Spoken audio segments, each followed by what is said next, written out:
ووایه را بالکل ووایه. قاري صاحب خبره دا چل ده چې ګوره قاري صاحب زه نه تا پېژنم نه ته ما پېژنې. قاري صاحب ما خوب لیدو بیا د زموږ خواته یو ډېر غټ جماعت جوړېږي د خدای کور. خوب مې لیدو قاري صاحب ته مې په خوب لیدلې. دا د ټولو مسلمانانو له مخه درته وایم او په هغو ذات مې د قسم مې چې د چا په قبضه کې د ما ځان ده.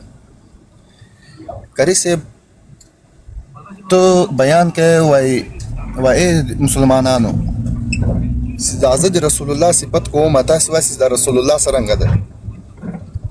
نو راسئ مسلمانانو چې تاسې رسول الله در وښیم. قاري صاحب زه داسې ورته وګورم ته دا لاس داسې کې دا ښی لاس داسې کوې دغه د رسول الله ناست دی مخامخ ورته وګورئ. که رسول الله داسې په جګ کې ناست وي قاري صاحب نو دا خوب قاري صاحب ما ډېر په زړه کې ارمان و داسې ما تا ته کنځلې وکړې قاري صاحب ما دا خوب ولیدو. قاري صاحب زه ډېره بخښنه درنه غواړم نعرہ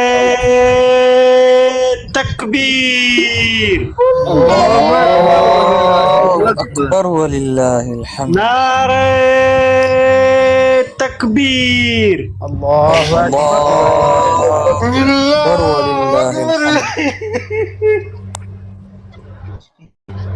قاري صاحب ما دا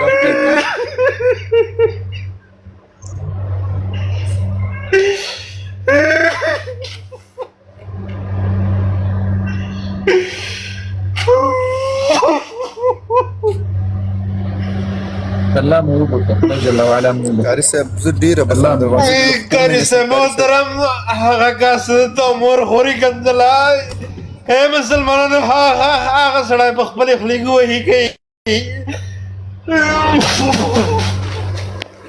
الله مو مل شي خدای مو مل قاري شي. صاحب نو دا خوب د ما په زړه کې ډېر غټ ارمان و چې زه به قاري صاحب ته وایم قاري صاحب زه ډېره بخښنه درنه غواړم په تا باندې د رسول الله ډېر نظر ده نو باید داسې ما معاف کړي قاري صاحب. الله مو بخښنه نصیب کړه خدای مو هدایت له موږ سره نصیب کړه. الله دې تاسې او د تاسې فامیل او د تاسې ټول خاندان اله العالمین مو د رسول الله صلی الله علیه وسلم په طریقو برابر کړه. الله مو د رسول الله صلی الله علیه وسلم شفاعت نصیب کړه. الله جل وعلا زه درنه ولاړم قاري صاحب بس په دعاو کې مې یاد ساته. الله مو مل دا خوب به زه د قیامت پر ورځ د محمد رسول الله تر مخ درته بیانوم قاري صاحب. الله زه درنه لاړم قاري صاحب د خدای په امان. الله اکبر. دا دوستانو ټول مؤمنان د چا چې زړه ورباندې دردېدلی ده دغه وروره بله ورځ راغلل بیا یې د صحابه په اړه باندې بعضې ډېرې داسې سمې خبرې ونه کړلې. بیا په اخر کې ما ته ډېرې تیزې خبرې کنځلې راته وکړې توهین یې وکړل. نو الله دې ده ته هدایت نصیب کړي. موږ له چا نه په دنیا کې بدله نه اخلو. د موږ ګوري مسلمانانو یا الله په ذات قسم حق یوازې موږ ته مخکې حق ده چې هغه کتاب الله قرآن او رسول الله ده. یا الله په ذات قسم که مې یوه لحظه په میډیا کې په دې تیر کړي وي چې له چا نه په دنیا کې یو بدله واخلو یا یو څه بل څه واخلو. یا الله جل وعلا دپاره مې هغه شی یو وطن بښنه ده چې هغه په ناپوهي کې د موږ توهین او سپکاوی کړی دی.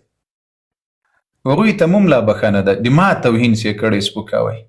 الله دې هدایت ور نصیب کړي. الله جل وعلا دې د قرآن د اهل بیتو د پاک دین د اهل بیتو د پاک عقیدې د اهل بیتو د پاک مذهب هدایت دی الله جل وعلا دوی ته ور نصیب کړي.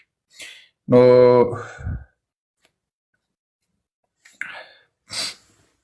پیغمبر علیه الصلاة والسلام په خوب کې لیدل دا حق وي. ګوري مسلمانانو نبی علیه الصلاة والسلام وایي چا چې زه په خوب کې ولیدم زه په حقه باندې لیدلی یم. نبی علیه السلام په شکل شیطان نسي کېدلی.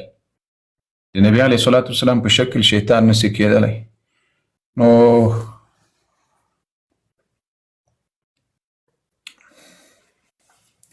خیر راځي دوستانو راځي الله پاک دې ټولو ته هدایت وکړي. طاهر څوک دی؟